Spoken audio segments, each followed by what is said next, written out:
Gen Z and Gen Alpha really do not understand millennial. As a millennial, I've been loving the whole millennial optimism thing, not because it's actually accurate, but because I've been able to be nostalgic with other millennials. That being said, I have been seeing some very wrong takes by Gen Z. And I understand they were very young and don't remember that era as well as the millennials who were adults. So number one, millennials were never optimistic. We were not known to be optimistic back then. A lot of us were coping and just trying to survive during the 2008 recession. Also, in the eyes of other generations, particularly the boomers, millennials were seen as very whiny and bad with money. Millennials are going to remember the amount of articles blaming millennials for the economy and also telling us that we could afford a home if we stopped buying avocado toast. That is not a joke, that is actually real. Let's not forget that in the late 2000s and early 2010s, a lot of millennials were stuck in the closet. If you were in high school in the 2000s, it was not safe to be out and proud. It was not a very welcoming environment back then.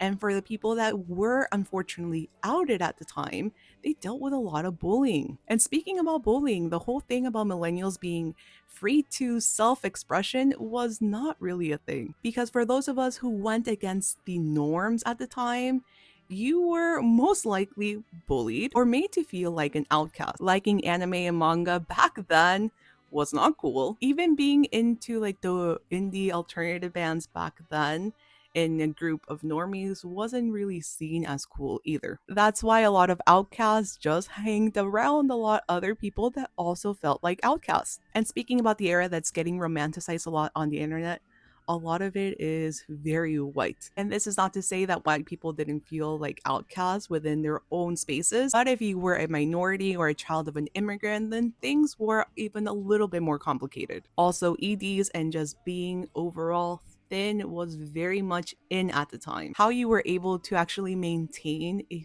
thin body often resulted in very unhealthy ways to achieve it. And websites like Tumblr perpetuated those bad habits. So, yes, while the entertainment, especially in the indie alt scene, was honestly the best back then, and I have very fond memories, please don't forget that millennials being part of the early days of social media, what we put on social media was very curated. We would only show the good parts, the fun times that we had. You think social media is fake now? It was fake to a degree back then too. We weren't gonna be showing off all the struggles when we could instead post an artsy fartsy selfie and pretend that things were alright. So hopefully this brought some context for those that were missing it.